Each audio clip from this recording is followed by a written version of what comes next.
I'd like to welcome Professor Mary Steen, OBE. She is a professor of midwifery at Curtin University and King Edward Memorial Hospital. She shares with us nearly 4 decades of both clinical care and research in nursing and midwifery between the UK and Australia.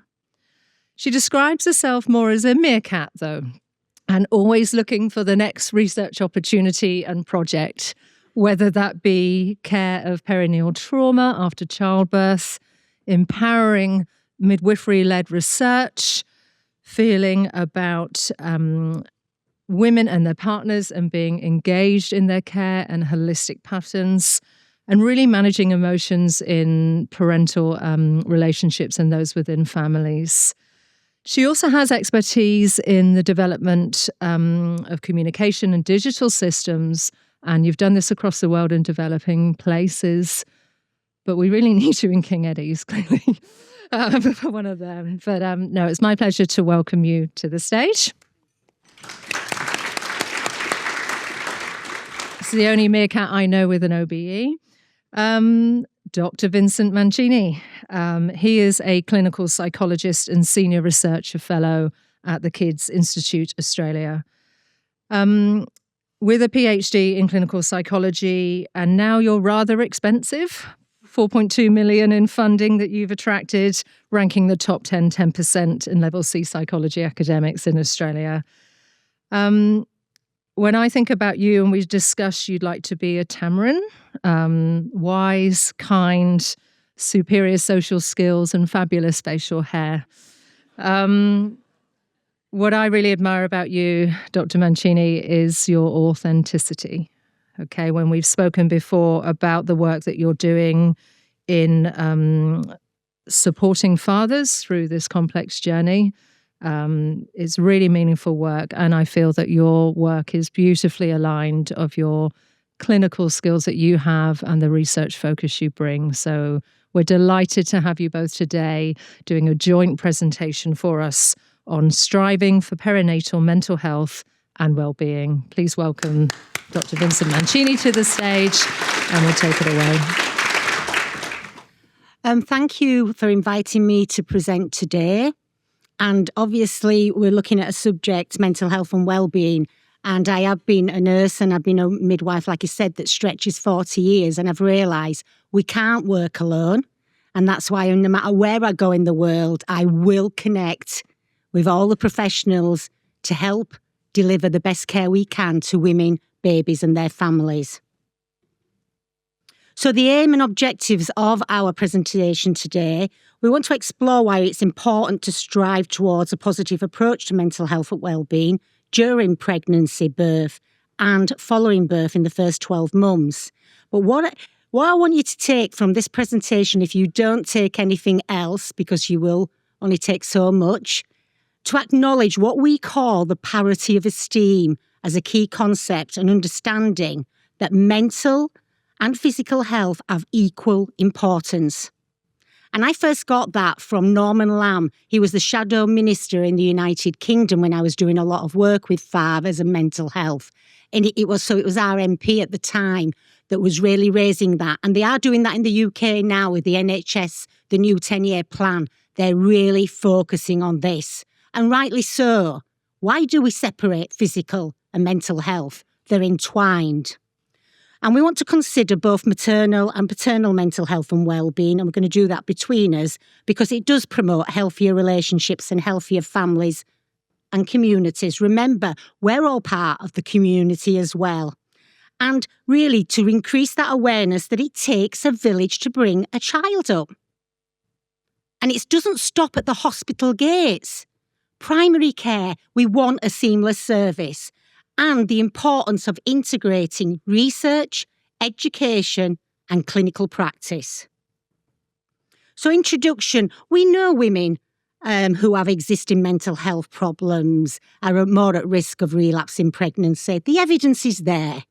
Pregnancy, birth, they may suffer, and it's on the increase, anxiety and stress, and struggle generally with their mental health and well-being. We also know, and Kate did a great presentation this morning, about birth trauma. We know the increase in post-traumatic stress disorder following a traumatic birth, and you've just had that big inquiry in New South Wales that's come out. We do know all this, and we know about 1 in 7 women will have a mental health problem during the childbirth continuum. And the deterioration in mental health does negatively affect the mother caring for her baby. We also know that before pregnancy, usually depression is about 5%. It increases to 10 to 13% in pregnancy. And then again, it's a continuum to about 13% postnatally. And the COVID-19 pandemic did not help. We still have the effects from the pandemic, don't we? And we really need to now start looking at maternal mood and anxiety disorders because they're very common. And it will affect all the family. And in 2022, your own statistics here in Australia report suicide to be the 3rd most common cause of maternal death in Australia. It's actually the 1st now in the United Kingdom. It's overtaken postpartum hemorrhage and preeclampsia. So this is why we do really need to look at mental health and well-being. And it's a major public health concern. And we have a significant number of women in WA, and it needs to be addressed. So when I mentioned the parity of esteem, I actually put this in a book. Now you'll be thinking, why is a professor of midwifery writing a book of mental health across the lifespan? Because I am mental health trained. And you'll often see all the books around mental health have the neuroscience and the brain. No, I chose the pathway because it's right throughout your life. And that's what you can see there. And we really look at the parity of esteem. That it has to be recognised as being as important as physical health, not secondary and not less significant. And families, if one person, you're all casualties when someone has mental health problems in a house. And it can be experience from trauma, substance misuse, domestic violence. I mean, every other day a woman is killed in Australia by a partner. It's, and we have similar problems, obviously, back home in the UK. And we need the effective care that needs to be there. And I really want to stress, we do need to look at the biopsychosocial approach to care for women and their families and recognise that parity of esteem that I have spoken about. Now, all women are vulnerable when they're pregnant. It's new. It's the fear of the unknown. But we do have disadvantaged groups too. We have to give care to a very diverse population to meet their needs. And you can see here, I've listed, I won't go through all, but they're all the different disadvantages that we do know the risk factors that we're giving the care there. And some more disadvantages there that can go, and we've heard this morning from the panel, of the actual experiences in care. So meeting the needs of abused women, I did a lot of work here. You can see this is Steen, 2001, Midwives in Action, when it was the English National Board. That precedes the UKCC and the NMC. So as somebody said the other day, you've been around, Mary. I thought, well, I'll take that as a compliment. It depends how you interpret that. And we're still, have we made any efforts? I had to do all the evidence. We know that it increases by about 30% in pregnancy. We do know that, and we have introduced screening tools and how to do it. And you don't think it's there when you look at the evidence, and I had to educate 360 midwives in Leeds, all our midwives, and you don't think to do the care, and it was based on evidence. So this is ideal, how you put research into education into clinical practice. I cared for a woman in 2000. You can see here the West Yorkshire statement that I had to make a few years later in 2006. So don't think that you're going to do something that it might not have an implication later on for the care. And actually, when I went to court, we need training because it was quite nerve-wracking. I'm not used to a court of law. I am a clinician. So that is an area that we're going to be looking at as well. And it was quite a story to this because he was charged. Nobody had ever, when you look in his past, He'd been dragged up. He'd never had any love, care, nurture. But he actually came to what we call the STOP project, Start Teaching Others Positively, that I actually did a lot of work in Leeds with, which I'll move on to. Now, I did a lot of work about becoming and being a parent. Yes, we do all about labour, birth. What about becoming a parent, the education, the life skills? We really need to look at this research. And it was Start Treating Others Positively. And I got 500,000 National Lottery Monday. So that's about $1 million Aussie dollars if you translate the currency. And I wanted to know from people that had experienced it. Now, I don't have to go any further than this room.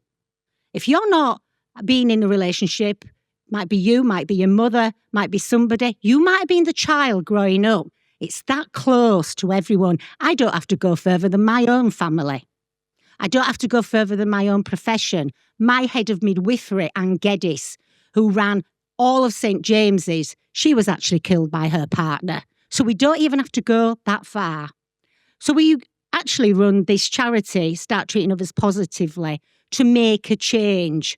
Yes, we can screen and we keep continually, but what are we doing about prevention? What are we doing to break the intergeneration cycle?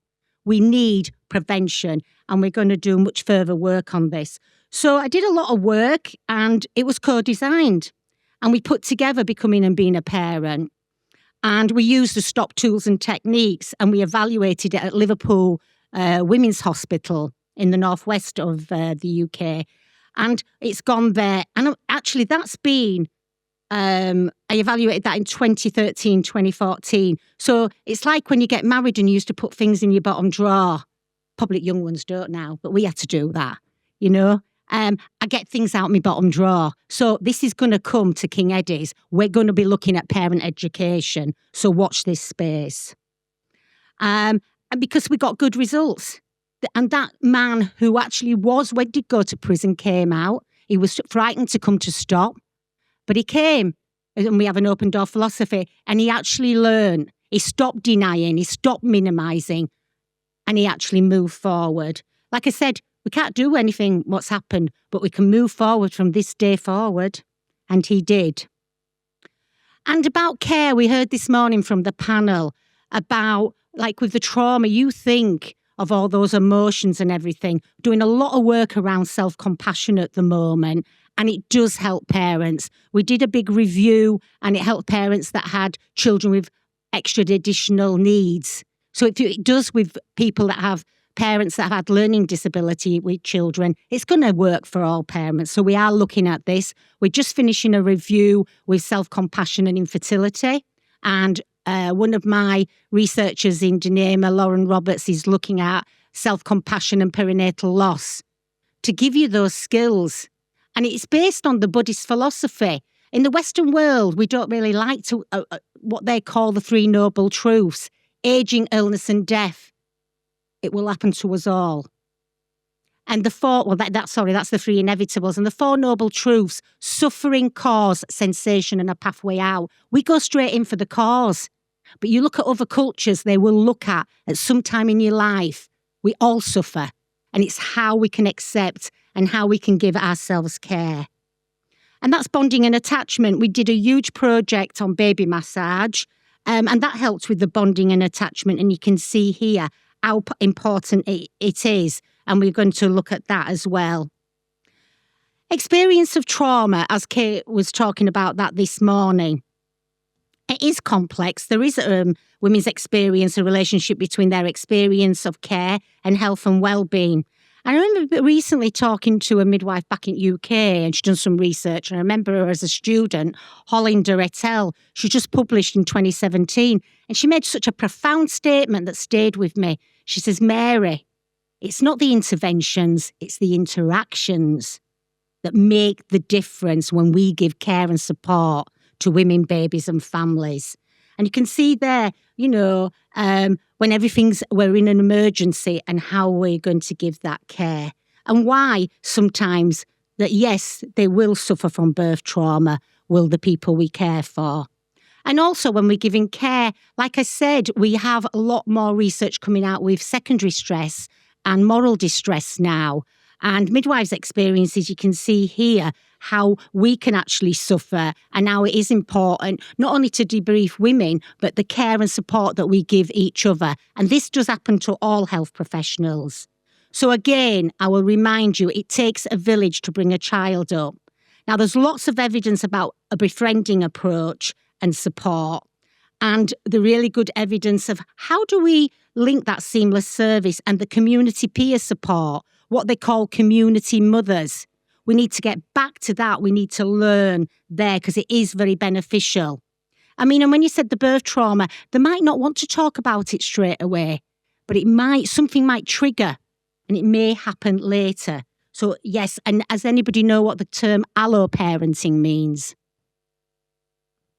So it's very with cultures. And if you heard a Czechoslovakian, she wrote Mothers and Others, the alloparenting. It's the parenting and the care that you get out there in the village that it can be. So it's other significant people in your life, and they call it alloparenting. And we can see why with care, we have a dichotomy in the world when I look at global research. Too much too soon, perhaps in the high resource countries, and too little too late in your low middle resource countries. And they've wrote, led by Mary Renfrew, a Lancet Maternal Health series. And you can see how we have to address some of these concerns we have when we're giving care. Community mothers then. As I said, I'm a meerkat. I'm always out on the lookout. And I don't want to reinvent the wheel. If somebody in some area is going to look at something, we can do it. Now, we were doing prescription for activity. So I went to primary care. I went to the GPs. I says, come on, how can I put this into maternity then? So we put a big project together and we did research and evaluated it. And what came out of the maternal health and wellbeing, and remember, we've got our public health role as well, the peer support came out strong again. The befriending, that village, the community, it comes out strong, and we have to address that. National Mind came to me to evaluate. I was commissioned their resilience model because we've always been looking at recovery, but they've started to look at more of resilience. And they wanted their model looking at promoting well-being, building social capital and networks, and learning about mood and mind. But people in the general don't have these skills. And we evaluated that. And it was, I took the lead on pregnancy, but they also looked at men as well and did different tasks. And that was a very successful model. More recently, when I was in Adelaide, we've looked at Capture My Mood. Now, I know on the antenatal nodes, there is a question about you asking about a woman's mood, but it's never completed. I've done an audit. I've been looking at the notes at King Eddie's. Nobody mentioned, particularly like sometimes the BMI is not completed as well. So I'm going to have a look at those. But Capture My Mood. And this was a young father that came to me that had postnatal depression after his wife had got depression, and he was looking at how could I have helped. And I was saying, stop looking at depression. Let's look at well-being. Let's look at mood. Let's turn this round. And we want something simple. I've got my son's a clinical psychologist, and he wanted me to fill in a questionnaire, 45 items. I said, I think not. And I'm a professor of midwifery. So if I was a 21-year-old Mary, would I fill it in? I don't think so. I want something simple. As Einstein said, if you can't explain or do something simple, you don't know it well enough. So we came up with the 5 C's around connected, straightforward 1 in 5. And we've evaluated it against the WEMEBS, the Warwick and Edinburgh scale, and it's working. And now we've got some money from UniSA and South Australia, and we put it into My Time. So watch this space. We will be looking at mood and monitoring. We've talked a lot today about communication and compassion, and it helped me about you can't come in. When you were talking today, this morning, was it Cassie? I mean, wow. What? Is that the first impression that a woman gets who is actually just, wants our help and support? As Hollander said, it's the interactions rather than the interventions that make that difference when we give care. And I always look at this. This is the NICE guidelines. It's spot on. Evidence into practice, if you care. That makes such an absolute difference. Oh, and that's a home birth. I can't resist in practice in South Australia, even though against the odds. I do not fear it. I was a community midwife caseload holding for 18 years. As long as we have good referral systems in place, there is not an issue. So the mother-father dyad, because I'm going to now sort of hand over to Vincent, they also, like I said, have the post-traumatic stress syndrome that you can see there. And they always said if the woman's got depression, always look at the father too. And the father's experiences. And this is a good example of getting research and education and practice.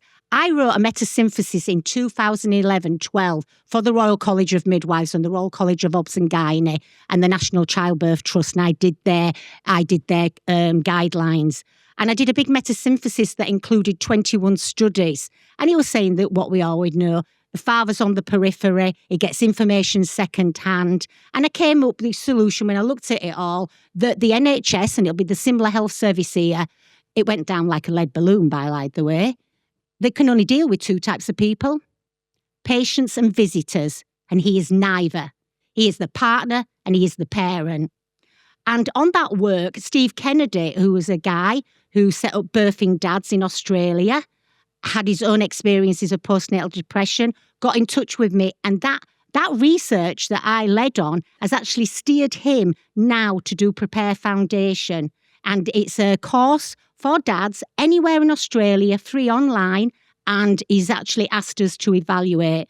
And we've just got ethical approval, so we will be doing that in WA. And in summary, we're striving to work forward to perinatal health and wellbeing. Over to my partner now.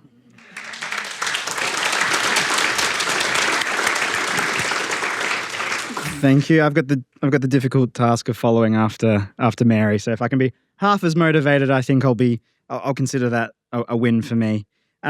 It's great to be invited here. Thank you, Mary. Thank you for the introduction. It was very, very kind, and thank you, everybody here. As it has been alluded to, my work and my program really gets to unpack the question of why fathers are important, how do we engage fathers, and maybe for people who may be critical, and that might include myself of my own work, why bother when it comes to infant and maternal health? What story, what role do men have to play in this? Now, this is a mission of mine that isn't done alone. I sometimes think about my own work and research as one of a listener first, and that might reflect my background in psychology, but it's my job as a researcher to listen to the needs of the community and maybe translate for them and bridge that gap between science and practice and change. Now, when I give these talks, I sometimes like to start with some priors, and I think for me, really it's the children who are at the heart of what I do. I spent my clinical career working with children and young people, and I thought that actually was a way for me to avoid working with adults. I was in my early 20s and I was terrified of a person in their 40s saying, "What do you know about life, Buster?" And so I thought I'd just be working with kids, and I go, okay, cool. And unsurprisingly, you spend a lot of time working with parents. Now, children exist in systems. Everybody exists in systems, and we're all influenced by them. That could be the healthcare system, but for me, and where I spend a lot of my time, it's thinking about the family system, the caregiving system in which the child is nested. And how one part of that system is going is influencing and shaping the outcomes for other members of that system. We know that for many children and families, men are a part of these systems. And that means for me, if we can provide support to any member of that system, including fathers, which is where I'm spending much of my time, then the system benefits from that. And we also know that 1 in 5 people living in Australia are biological fathers, many more are father figures. We know that Australia hasn't achieved gender equity in parenting responsibilities. Yes, dads are spending more time with their children compared to a generation or 2 generations ago, but the burden of domestic care is still very much shouldered by women. And we also know that men experience gendered expectation on parenting just as women do as well. But this isn't to disregard or not pay respect to the many different types of families that live and exist in Australia. So for me, it's really important that people see my work as not a way to force fathers into the lives of their kids. I'm here to empower and support families. And if there's a father that's there, I would love them to have the skills and the tools to be able to help their children and their families reach their fullest potential. So this question here again around why do we bother with fathers in infant health research? These are the hard questions that sometimes people ask me, but I ask them myself. Are we wasting time? Fathers do less than mums, so what information could they give us that maternal report couldn't give us anyway? Why develop support for fathers when men don't ask for help? And it's a story I'll hear time and time again. And also for me as a clinician, but also for the clinicians in the room, well, I was never trained to work with fathers. I pursued this career because I wanted to work with babies or with women. So how could I be expected to do this now? So these are the questions I wrangle with, and this is a diagram from a recently published review earlier this year, showing the disparity between research on fathers and mothers. And if you temper that against rates of paternal involvement, we're seeing that dads are spending more time with their kids, they're doing more, but the research isn't keeping up with that. And then this question here as well around, well, what can fathers do for the health and well-being of their infants? This is just a little slide here which summarizes some of the literature and some of the outcomes at which paternal involvement may complement or have unique influences to maternal influences when it comes to the developing baby. But also, I think about this from my own journey as a person who grew up with a dad who was very involved. Both my parents are migrants. And so I think about the benefit that has had for me, and I would love every kid to have a dad like my dad. But fatherhood is changing. The way that parenting is also happening is changing. And we're also seeing a change in the landscape of Australian families. So we're seeing a growth in single father households. This might be due to separation, but not exclusively as well. I spent a little bit of time working with a guy whose partner died shortly after the birth of his child. And so he was a single dad, not by choice, not through divorce, not through separation, but through loss and bereavement, and what that meant for him and his journey as a parent. So this question, and so apologies for the typo, how can we engage fathers in infant health research and practice? That's proof that AI didn't write this. There's some research out here, okay, and in the for the sake of time, I thought what I might do is just maybe skip over this part. I just want you to know that there are people that are doing this and thinking about this and providing guidelines, recommendations, things that work for clinicians and for people who maybe started their career without having ever really thought about where dads fit in the landscape of maternal and infant health. So again, I'm happy to share these slides afterwards, actually. So if you'd like them, put it in the QR code and I'll get them to you. But maybe, I guess, another question and some of the stories around, well, that's all well and good, Vincent. That's all great to see journal articles that have said, hey, well, people should do this. But then maybe a more personal question, well, how do I engage fathers in my research? I'm rapidly learning that it's hard to recruit dads, and people who are parenting researchers don't purposely exclude including fathers, but I can see why you may over time lose morale when it comes to parenting surveys. You're talking to people who do work in the parenting space and you don't hear from the dads, or you hear from a smaller group. So how have I gone about engaging fathers in my research? With some difficulty is probably the first thing I would say. But also in some of my other research, thinking about non-traditional methods of data gathering when it comes to understanding how fathers are involved in the lives of their kids. Two of my studies that were published in the last 2 years have looked at online forums for fathers. So what is it that men are getting when they're congregating together in a digital space to try and understand and unpack the challenges of parenting? And that's not just raising children, it's redefining your relationship with your partner, trying to understand what it means to be a good dad in the 2020s. And so this data was already existing there, and it was another way for me to sort of tap into the experiences of fathers. But some of the things that I've done that have worked for me personally, so I can't say that this will work for you, I can't guarantee that, but it may be worth a shot, is use the F word, fathers, when you're recruiting, okay? So not the other F word, I use that sometimes too. But people can't be what they can't see. And if you've got recruitment materials, if you're recruiting for parenting research and all of that material doesn't have a dad in there, unfortunately, they're going to defer to mum and say, you know what, I know that it's about parenting, but I can see that in the imagery, they're actually looking for mum here. Thinking about finding community champions early, we heard from Cabe, who I'm very privileged to be working with as part of our NICU Dads project, where you find these people who can be these champions, and there isn't a Cabe tree, and he's already taken, so go find your own Cabe. But you need to find these people who can champion and who can fly that flag for you. Finding opportunities to meet fathers where they're at, creating opportunities for fathers to feel heard.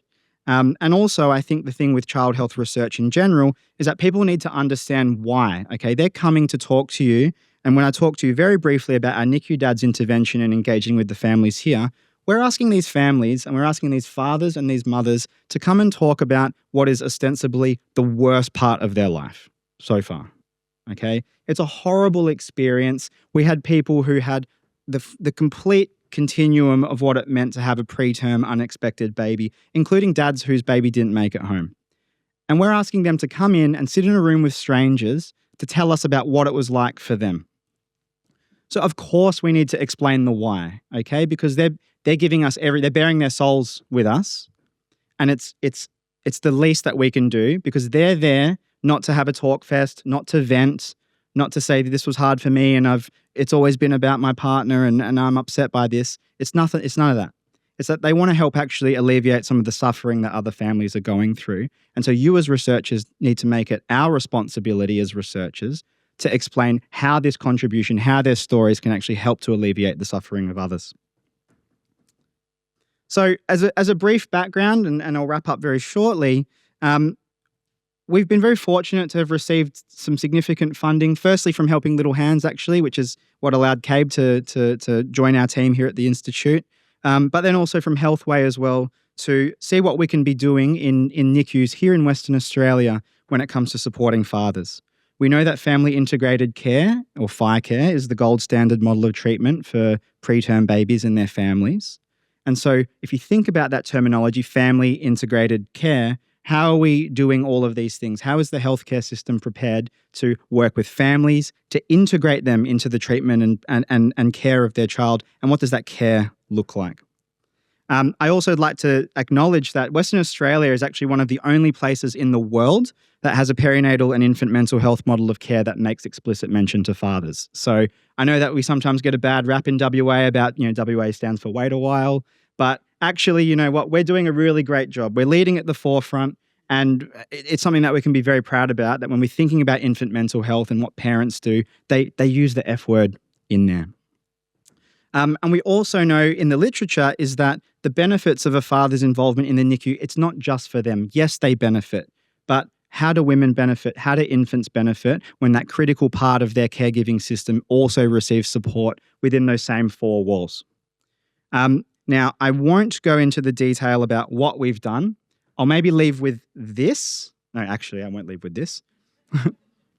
Let's think about this, okay? So as part of the methods, we spoke to a lot of families in the community that have been through this experience, and we heard a lot. What we ended up with was our causal loop diagram, which captures the experience of what is it that allowed fathers to be involved in the care of their kids or prevented that. For those of you that do qualitative research, consider group model building as a methodology to help solve complex problems. I'm sorry, it's very hard to see. But what we're learning is that the healthcare system has the potential to deliver great support for fathers, mothers, infants, families. And the work that I'm very happy to talk to you about later on this afternoon is a small part of that. So that's it from me. I'll leave it here. But thank you so much. And thank you again to Mary for having me join this. But thank you all.